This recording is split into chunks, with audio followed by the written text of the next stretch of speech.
రేయ్ శేఖర్కి పోయిండ్రా.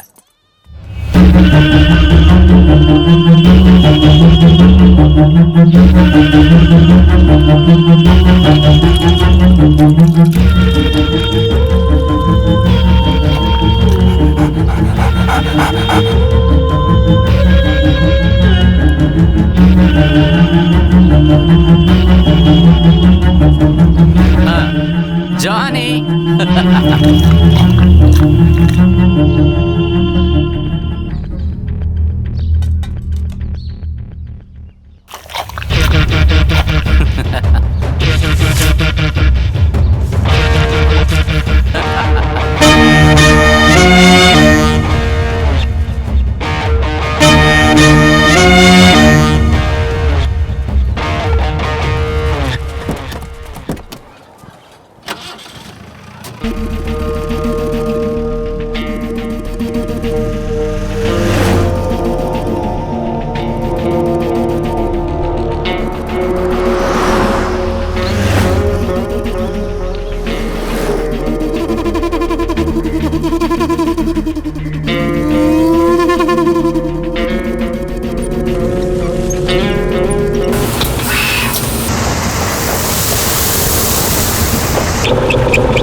దింపమని చెప్పండి. ఏంటి అరాచకం చేస్తున్నారా?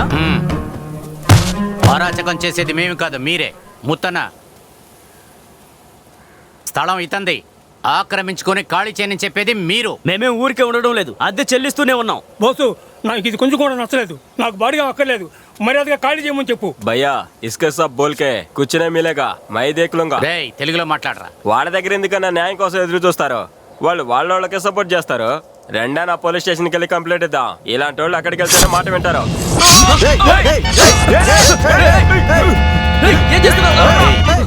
ఏంట్రా ఇది? మాట్లాడుతున్నప్పుడే కత్తి తీసావేంట్రా? ఆ? వెళ్ళరా. కేసు అంటే టోల్ ఫ్యాక్టరీలో అటెంప్ట్ మర్డర్ కేసు. 24 గంటల్లో సరెండర్ చేయాలయ్యా. సరే చేస్తానయ్యా, ఏం చేయకండియా. చేసేస్తాను. అన్నా, శేఖర్కి బెయిల్ వచ్చిందన్నా. సూపర్గా వేశాడు కదా శేఖరు. కన్ను సైగ చేశానంతేరా. అందుకే శేఖర్ అంటే నాకు ఇష్టం. ఇవాళ శేఖర్ పార్టీరా, పోయిండ్రా.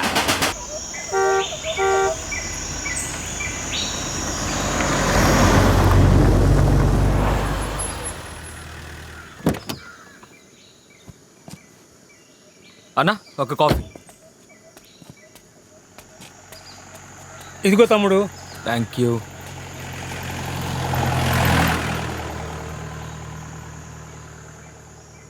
ఈ ఊర్లో 10వ తరగతి వరకే ఉంది కదా? +1 +2 చదవాలంటే సిటీకి వెళ్ళాలంతేనా? నాకు కూడా ఒక అమ్మాయి తెలుసు, పేరు ఇందుమతి. సిటీలో చదువుతున్నట్టు కదా?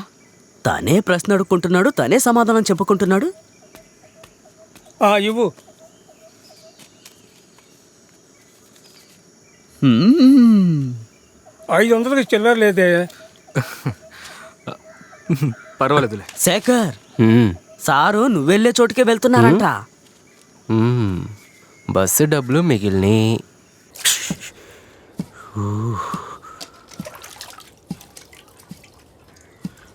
చల్లగా ఉంది, తిమ్మ తిరిగిపోతుంది. రాబోయి చందమామ, ఇందులోంచి నన్ను కాపాడమ్మా. పొద్దున్నే పాట మొదలు పెట్టారు. వేరే పని లేదు.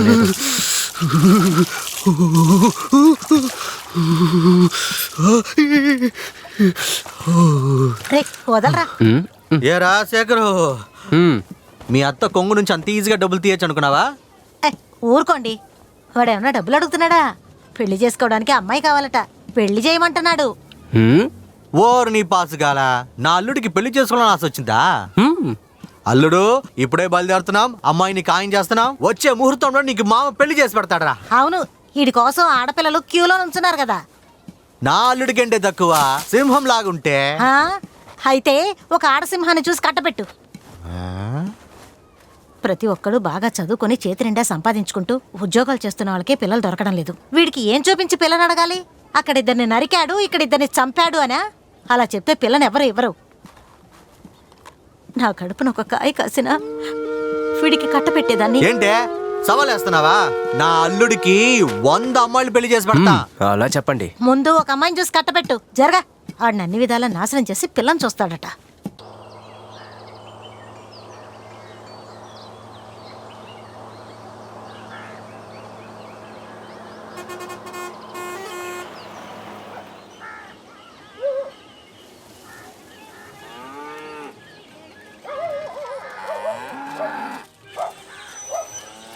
శేఖరు, అమ్మాయి వాళ్ళ ఇంట్లో పెళ్లి కొడుకు నువ్వా నేనా అన్న డౌట్ వస్తే ఏం చేద్దాం? నువ్వేమంటావు పూర్ణి? నోరు మూసుకొని సరిగ్గా నడు. నిన్ను అక్క ధను.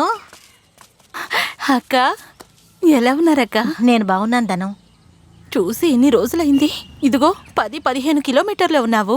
ఒక మంచి చెడ్డలకి రావాలనిపించలేదు కదా నీకు? ఎక్కడే, వీళ్ళతోనే సరిపోతుంది. వీళ్ళకి వండి పెట్టడానికి, వీళ్ళ పనులు చేయడానికి నా జీవితం అంతా సరిపోయేలా ఉంది. అక్క, ఎవరైతను? మన సుబ్రహ్మణ్యం అన్నయ్య కొడుకా? అవును. అంత ఆయన పోలికలే ఉన్నాయక్క. రూపమే అలా ఉంది, గుణం వాడిది రాలేదు. సిగరెట్టు, తాగుడు అన్నీ ఇదిగో ఈయన గారు నేర్పించింది. సరే రాక వెళ్దాం, ఇంటికి వెళ్దాం. రండి రండి రండి. మనల్ని తప్పు పెట్టడానికి ఇవిడి చాలు. తీసుకోక్క. ఇది వేడిగానే లేదు. వేడి లేదు, గాలి లేదంటూ తాగరా. మా ఊళ్ళో ఈడికెవరూ పిల్లనివ్వరంటున్నారు. ఈడు చేస్తున్న ఎదవ పనులు అలాంటి. అందుకే ఈ ఊళ్ళో ఒక మంచి పిల్లని చూసి ఆడికి కట్టబెట్టి మాతో పాటు తీసుకెళ్దామని వచ్చాను. అమ్మా, నీ దగ్గర ఇదంతా అడిగారా? నోరు మూసుకోరా. ఇదిగమ్మా. పూర్ణి పెద్దమరా? తెలుసమ్మా. బాగున్నారా? బాగున్నాను. కూర్చో. తమ్ముడికి మన ఊర్లో అమ్మాయిని చూడడానికి వచ్చారు. ఓ, వరసేమవుతారమ్మా? పూర్ణి పెద్దమ్మ వాళ్ళ అన్న కూతుర్రా. అయితే మన ఇంటి ఆడబిడ్డల్ని చేసుకునే వరసే. అవునరా. అమ్మా, మన నటరాజ బాబాయ్ ఉన్నారు కదా, అవును. ఆయనకో కూతురుంది. ఆ అమ్మ ఇప్పుడే కదా ఇంటర్ చేస్తుంది.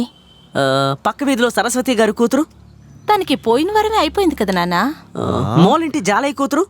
ఏమోరా తెలీదు, నువ్వు వెళ్ళరా, కనుక్కోవాలి. నేను వస్తా. వెళ్ళు, వెళ్ళు. కనుక్కొని చూద్దాం ఎవరో ఏంటని. అవును, ఇంకొక అమ్మాయి ఉండాలి. ఒరేయ్, ఎవరమ్మా? ఎక్కడికి రా పక్క వెళ్తున్నావ్? వీధిలోరా. ఇప్పుడే ఏ వస్తాను. బాయ్.